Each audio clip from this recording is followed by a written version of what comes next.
Alright y'all, welcome back. It's Albert Lebel, another episode of Stocklocksunday, the world famous Stocklocksunday. This time around we're going to take a look at this Unity lock. I've had this sitting around for quite a bit. I have picked this a couple of times with my cheap Chinesium disc detainer pick. But now, as you all know, we've got the new fancy Sparrows disc detainer pick, which is really, really nice. The problem I had with my cheapo one, let me put this lock down, is it's just so rigged up, you know, it's just super loose. They're just awful.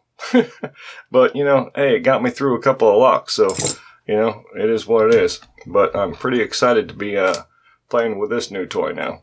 So what we're going to do is, I think it's already set right.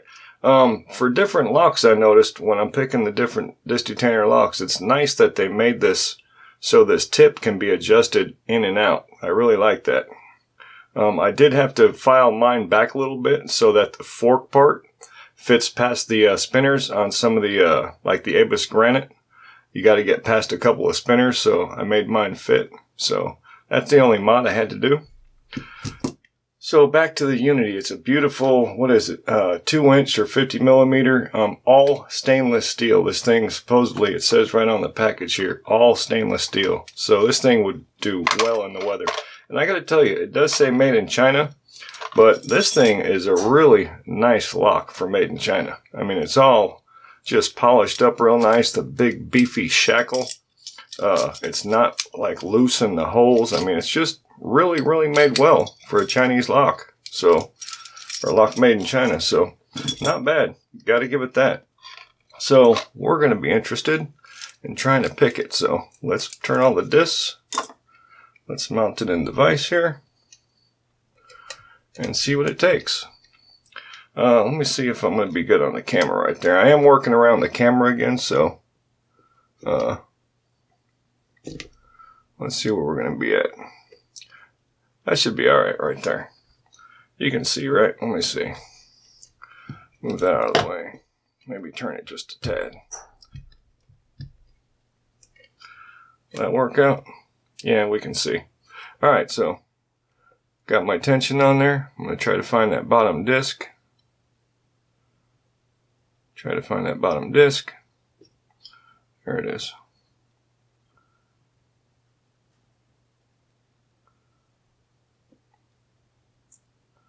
Come on, baby. There we go. Okay. Okay, that one's loose. I'm not going to jack with that one.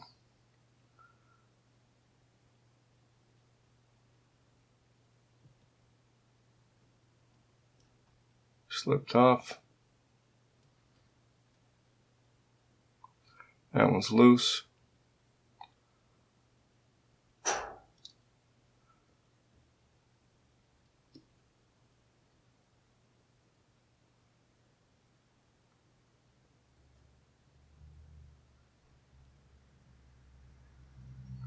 Next one up.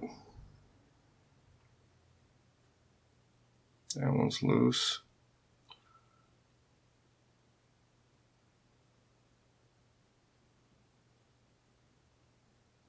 That one's not.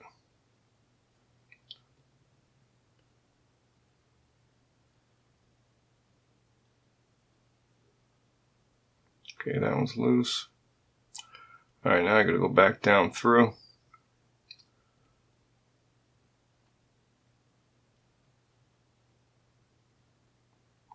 That one just loosened up. That one's loose. That one just broke loose. I think. I fell off of it. Where's that?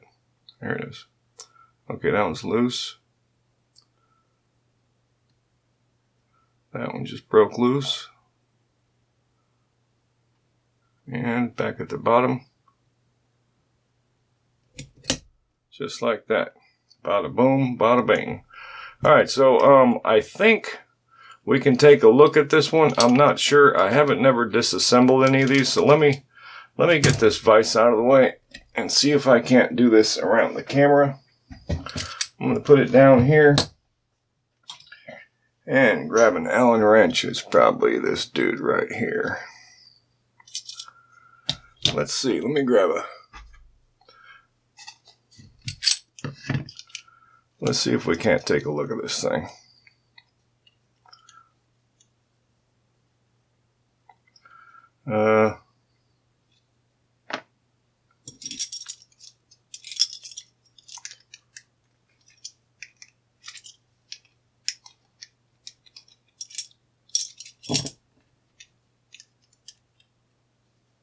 Might have to go ahead and take that all the way out.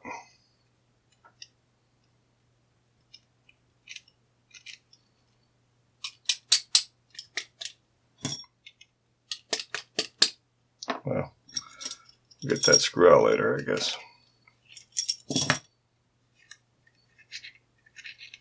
So I'm not sure how these... Okay, yeah. I'm not sure I'm going to be able to pull all that out of there without destroying the whole lock. But I will just maybe get the camera down there so you can see it is a complete lock. And I wasn't just picking like some kind of half a lock just to prove a point. But yeah, I think... Yeah, I don't think I'd get that out of there and get it all back in together without destroying the lock. So we'll pass on that. I think you can take my word for it. The whole lock is there. So that's it.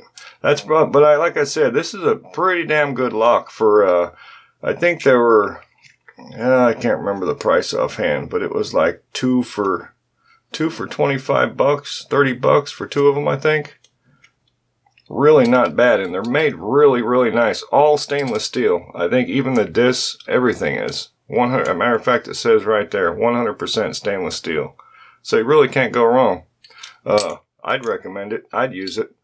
Because, I mean, honestly, even with, nowadays, even with the new, disc detainer tools popping up, I still don't think it's going to be, you know, anytime soon that people are going to be picking these off your bicycle or something. So, I'd use it.